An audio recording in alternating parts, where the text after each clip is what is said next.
This conversation is one that I am extremely excited about. Deuterium came on my radar a while back, and it is something that I think is crucial in our understanding of how we overcome cancer as well as other chronic diseases. So with that, deuterium-depleted water is something that is low in deuterium, which is a form of hydrogen. The important thing here is the science actually backs it up, but the way of getting it is very difficult because it's expensive. So Ali has taken this really important aspect of health and created it in a much more economical way. So we go into the origin story, why this is important, and how we can support this startup as they get off the ground. Because without us, without our support, something that is this crucial, this fundamental to overcoming the disease epidemic we face isn't going to work.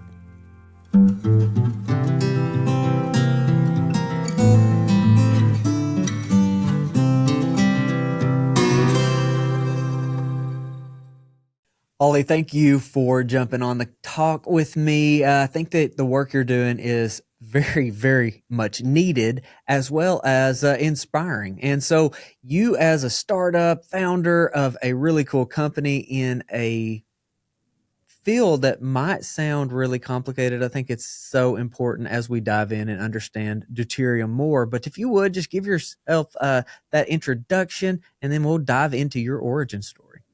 Yeah, man. I appreciate you having me on. I'm Ali. I'm the founder of Atoms. And like you said, I think we're in the process and the mission of simplifying deuterium and making it more accessible to people for the mainstream. It seems really complicated when you dive into the science, or when you hear the word, it seems radioactive, but we're just trying to simplify things and get it out to the mainstream. So how did you get to the point of starting a deuterium-depleted water company?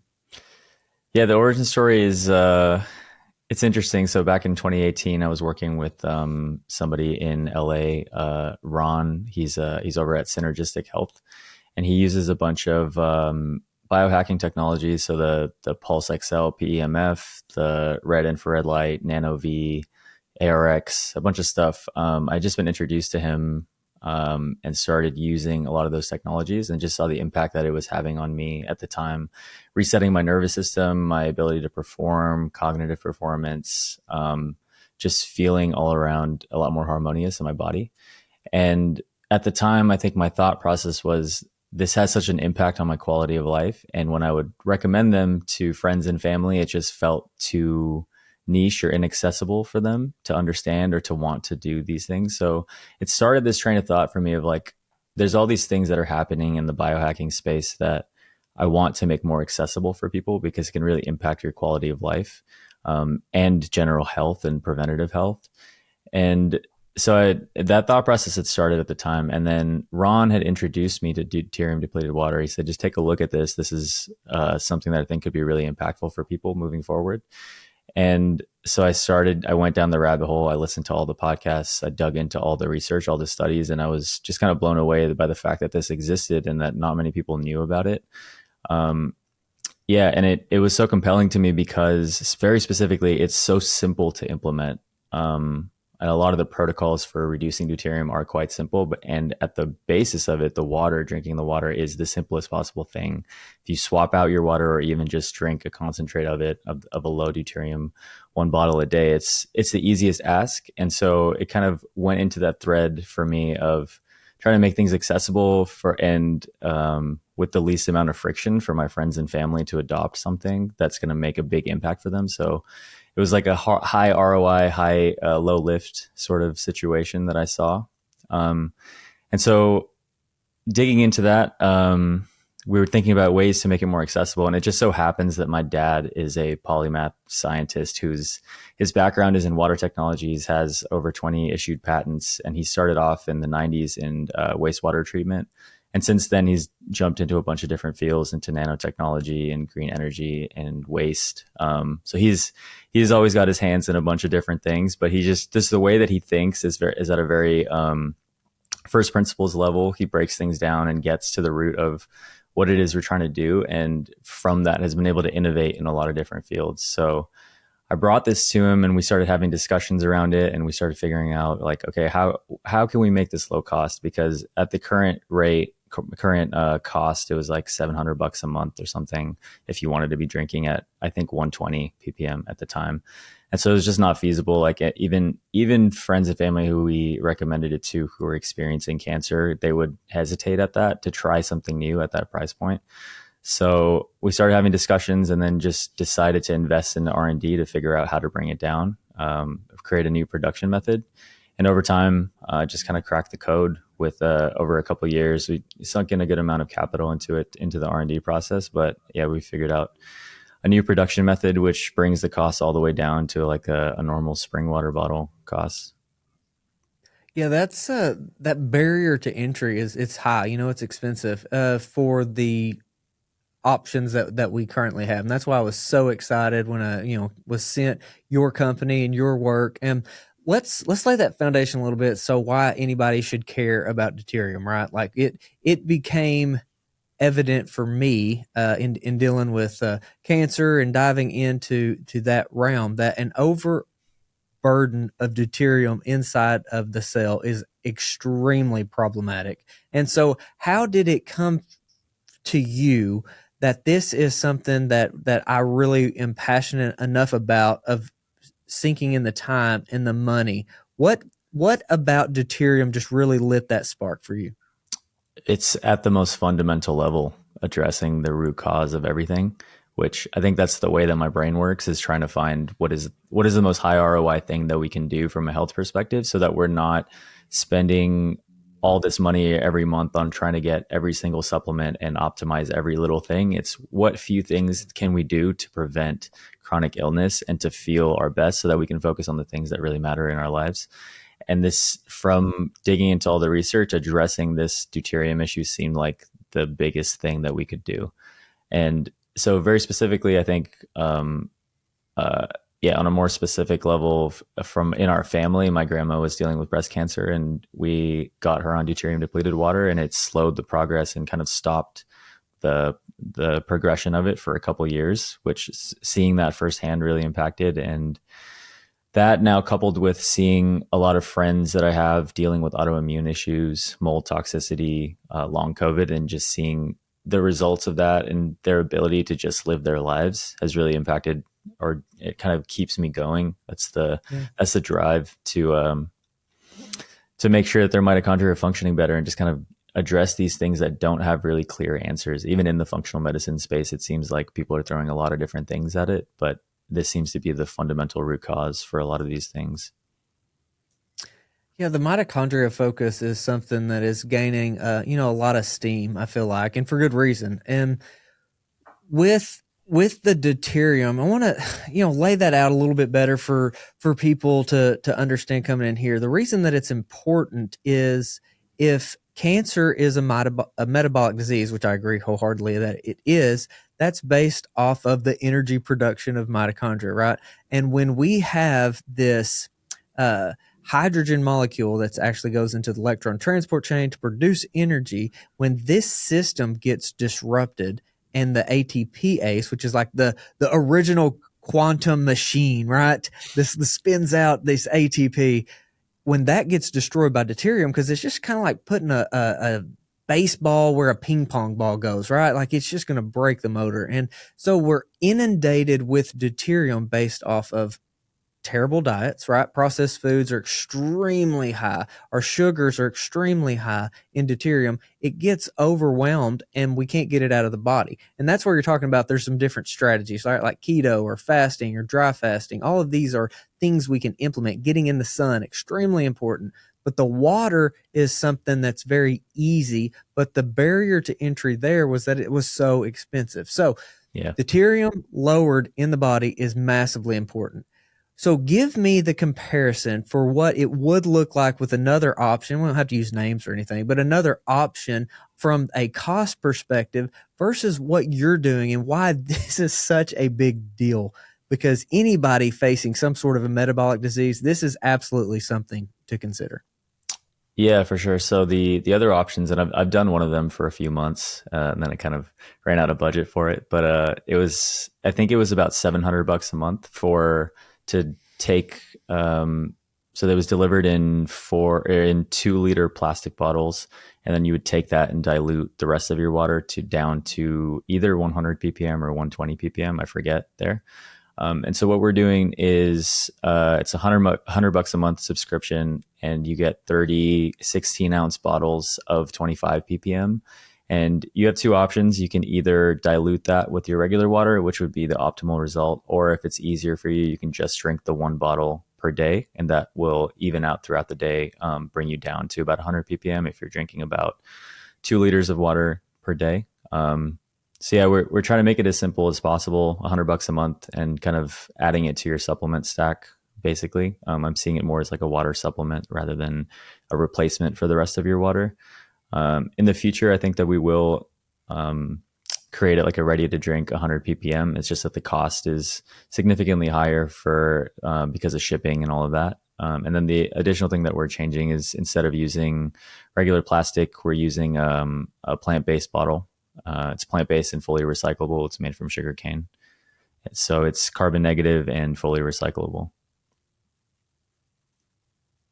Really neat. So anybody that wants to learn more about the effects of deuterium, both lowering or high levels, Gabor Schmalier has got incredible resource out there, and the study after study after study of proving this, and a lot around canines. I think that has been kind of the most eye-opening research is how dogs have been with cancer, because that's an absolute epidemic in for animals, right? Cancer rates are sky high.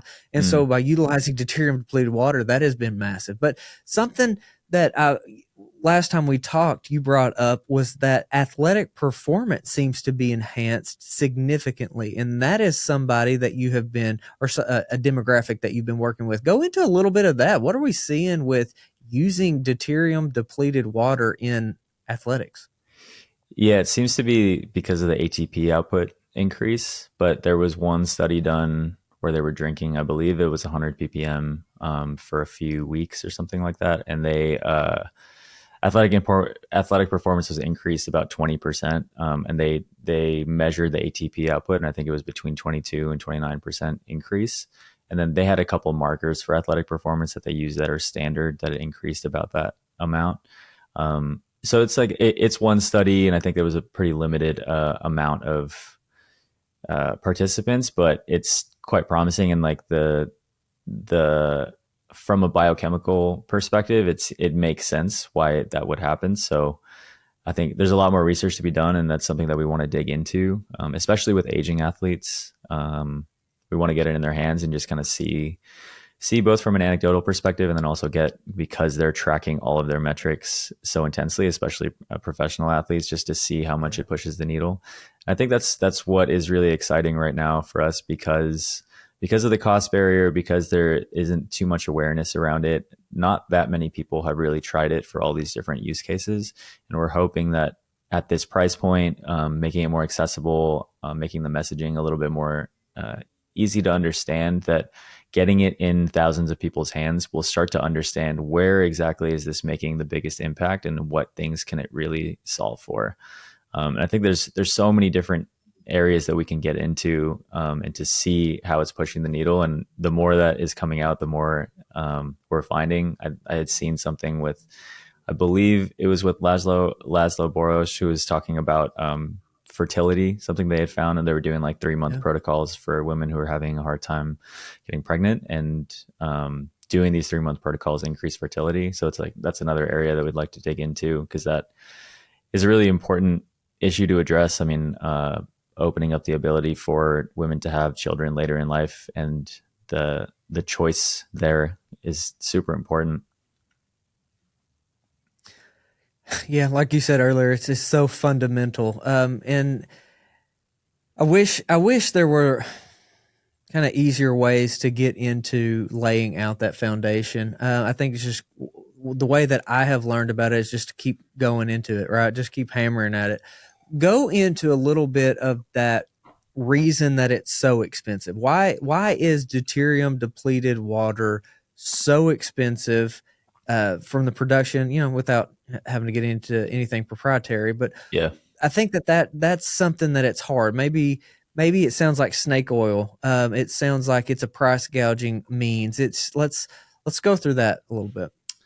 Yeah, just the current, there's only one current production method for mass production, and it's really energy intensive. It's as simple as that. Like it's uh in order to build that facility, it costs a lot of money, so the capex is really high. And then to operate it, to produce the water itself, it's very expensive. So it's as simple as that. It's not snake oil. It's just that for a company to do that, and the companies that are out there are doing their best, and I think that they've done a good job getting it out to people, and they've helped a lot of people. I think they're focusing on the cancer patients and have helped a lot of people with that. It's just the margins are tough, so they have to price it the way that they do because it's so energy intensive. And so we've just figured out a different production method which doesn't involve the thing. It's just a completely different production method which doesn't use as much energy as the current one does. Fantastic. How integral is your dad in that? Oh, he's he's the main cog. Yeah, I definitely. I love it. mean, he's brought innovation from a few different fields, so it's not like there was just one little thing that was cracked. It was like, okay, we need to think of this from a really holistic perspective and bring in things from multiple fields to make this unit do what we want it to do. Yeah, it's fascinating. So, what's the next step for Adams? What are you looking for? What are you trying to accomplish, and how? Because we're still at startup phase, right? Like I think Yeah. that's why this conversation is so important to create some more awareness. Because if this works, which I think it will, I think y'all are going to make it succeed. If this works, this helps a tremendous amount of people. So, what are those next stages to really make this be a launching point? Right? Because if we don't support it, we don't have this solution, right? I mean, that's part of the reason for you coming on the podcast. We have to support you to make this work. Yeah, and I appreciate the support a lot. I think we all do it here at the team. Yeah, our next steps are we're producing the first batch right now. Our current production unit has enough capacity for 100 subscribers, so we're filling up that first cohort of 100 subscribers right now with taking pre-orders for it. And then we're raising a round of capital to expand the production unit to build it out to 1,000 subscribers. So we're just kind of taking it step by step. And we're going to start shipping the first batch in January. And then after that, as soon as we can expand on the production unit, we'll be shipping to the next cohort, which will be about 1,000 subscribers. So yeah, we've filled up a bit of the first cohort, but just kind of got this live, got the landing page up, and have started sending out to people like you and starting to have discussions around it. Yeah. Well, the innovation, the whole holistic approach, I think is this something that you're looking at as a way of kind of jump starting, or do you believe that kind of the incorporation of deuterium depleted water is more of a long haul or a seasonal thing, cycling? How do you view the long term implications or the inclusion of this as a any sort of a protocol? It's a really interesting question, and I think that it's one that we'll be able to answer better over time. And it's something that I want to collaborate with people that are in the space with functional medicine practitioners, people who have already been practicing using a deuterium depleted protocols to help understand better, especially for different use cases. Because ideally, we want people to spend as little as possible in order to get the best possible health outcomes for them. And if people can't afford it, and it seems like it makes sense for them to be drinking it long term, every month just for preventative health purposes, then feel free to do that. But we also want to figure out what is the minimum viable protocol for you to experience some of the preventative health issue or preventative health benefits. And if you're dealing with an autoimmune condition or some other chronic illness, what's the minimum viable protocol that you need to take? And it's something that I think we'll just need to figure out over time. My hunch right now is that if you can afford it, if you can drink it long term, it will be really effective for optimizing your health and your wellness. So energy, mental clarity, athletic performance, and then also preventative health. And if you just want the benefits of preventative health, it seems like if you do a protocol for maybe 3 to 4 months out of the year, it kind of applies some of the benefit, especially from the cancer side. From what I've read from Dr. Gabor's materials, it's like doing that protocol for a few months gives enough of the stress on the healthy cells to where the tumor cells can't adapt during that period. So it's going to vary, and I think that we'll uncover things as we go, and we want to be as transparent as possible and get people as much information as they possibly can. And ideally, we'll have sort of a team of functional medicine practitioners that we work with. So when people, if people are interested, if they're dealing with a health issue or they're trying to figure out what the optimal protocol is, they have people within our network that they can speak to and kind of just like assess what's best for them. Yeah. One of my dear friends is I would say in that functional world, Dr. Petra. She is the one that sent me Drink Atoms, and is so excited because, again, it's really hard to have a conversation with a patient and you're offering something that is not cost effective, right? It's prohibitive for so many people. I can't imagine going through everything with my son in the treatment, and because we didn't use deuterium-depleted water, it was just simply out of my reach for including that along with the other things in the protocol. So this is a big deal to have. Even if it was stretched out, right? $100 a month is how the subscription is set up, but it could be potentially spread out more, right? Lower is better than what we're currently at. So what kind of support do you need from maybe more of the functional doctors or any sort of practitioners out there? Is the interest there, or do we need to do a better job of getting this out in front of them? Yeah, that's a great question. I think anyone that's in the functional medicine space that has knowledge or anecdotal data or things that they've found within their practice, I would love to connect with. I think just the more information and knowledge that we have that's shared, the better. And we can utilize that to be able to get that to people so that everyone kind of understands, hey, there's 5 people that have addressed this specific chronic illness using this protocol. And that's not a clinical study, but it's not nothing. And somebody can go and try that protocol and see if it works for them. So I'm open to connect with any functional medicine practitioners that are in this space who just want to chat and kind of figure out ways that we can collaborate and just get this out to people. Yeah, in my view, it's absolutely fundamental part, if at all possible. And this, again, this is where it's attainable for most everybody, right? This is not something that you've got to decide if you're going to make your house payment or buy a water, right? Like, I mean, it's so much better. And again, why I'm so excited about it. But Ollie, go into anything that has helped you on your journey. Let's tie into maybe a little more things from protocols, but your experience. What are some other things that have helped you overcome and be stronger and just get to the point where you're starting up a really important company? Good question. It's interesting. Over the years, I've kind of waxed and waned on self-optimization. I think that and maybe this is a track that many people take, but in the early days, I got really deep into it and wanted to do everything to feel better and to feel optimized and perform at my best. And in some ways, there's a potential for like an opposite placebo effect there. If I don't have my things, then how can I perform at my best? So really in recent years, I've just gotten back to basics, man. Sunlight, earth, clean water, good food, clean food, whatever works with my system.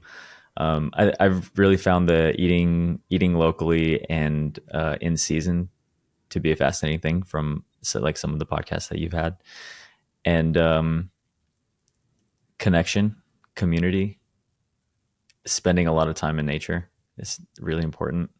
But outside of that, a lot of like the tools, I've scrapped a lot of the tools and the toys. Yeah. And I've used, so like lately I've used the shift wave chair. I'm not sure if you've come across that. It's a pretty interesting piece of technology that, it uses these pulsed pressure waves up and down your spinal cord, that activates your nervous system really intensely, and then it drops it completely. So it's teaching your body to, or teaching your nervous system how to self-regulate, which I think fundamentally, if we can do that, teach the nervous system how to self-regulate a lot of our health. It's like initiating the mind-body connection, regulating the nervous system, staying rooted in the earth. These are the simple pieces. And I've also, okay, so the other thing that I've really connected with is there's a dentist here in Austin who I've dubbed sort of the biohacking dentist. He's really at the cutting edge of all things in the oral cavity, and he introduced me to this airway expansion system. So essentially, and this is a pretty long tangent, and I think that you should have him on to discuss it in more detail. But a lot of us, because we weren't breastfed until the optimal age, until about 3 or 4, the maxilla, which is the bone in the middle of the skull, didn't develop all the way, so our jaws are underdeveloped. And I think this ties into a lot of the stuff around mewing. But because the jaw is underdeveloped, there's not enough, the airway passage to get oxygen in through your nose is constricted. And so you're not getting enough oxygen in.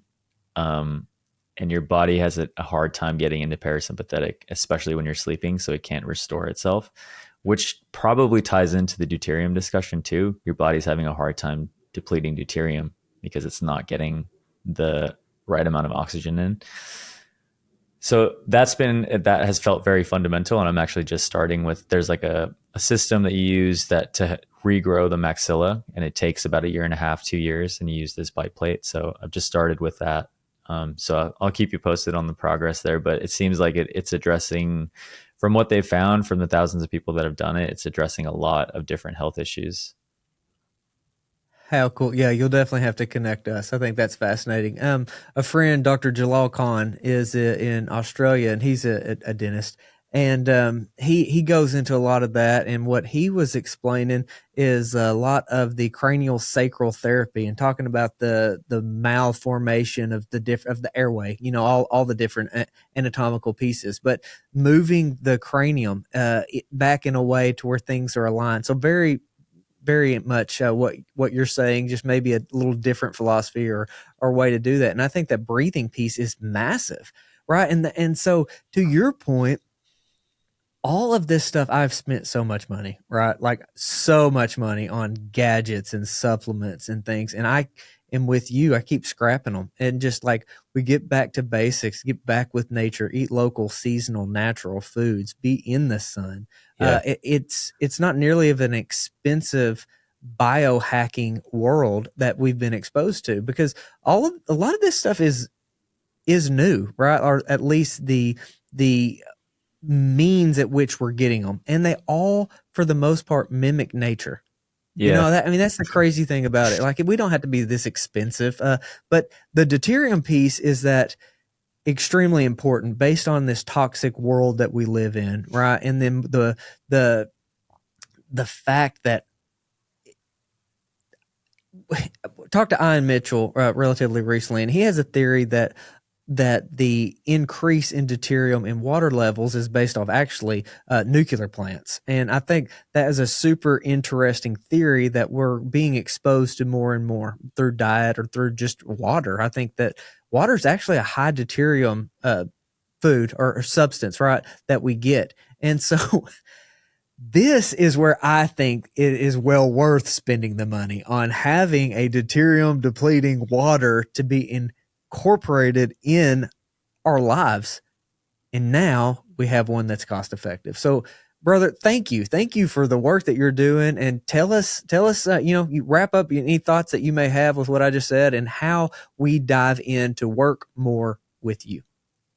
Yeah. I appreciate all the support and for having me on. And I would say for anyone that's interested in supporting, becoming one of the first 100 subscribers would be the best step. We're raising a round of capital soon. If that's of interest to accredited investors, if they want to speak to us. And then I think beyond that, just just having these discussions. Any functional medicine practitioners that want to reach out and discuss this, if anyone's had any anecdotal evidence with deuterium depleted protocols, would love to chat. Really just trying to create as much of a knowledge base and a community around this as possible, so that we can start spreading this to the mainstream and just kind of make this a fundamental thing that's part of preventative health protocols. I love it. It is fundamental. It's extremely important, and appreciate you. Appreciate your time and your friendship. Likewise, man. Yeah, you've been. It's been a pleasure just starting to get to know you. Thank you for joining us in the Sowing Prosperity mission. If you like this content, like and subscribe, share with your friends. Be sure to check out sowingprosperity.com. Sign up for the email. We've got so much more work to do.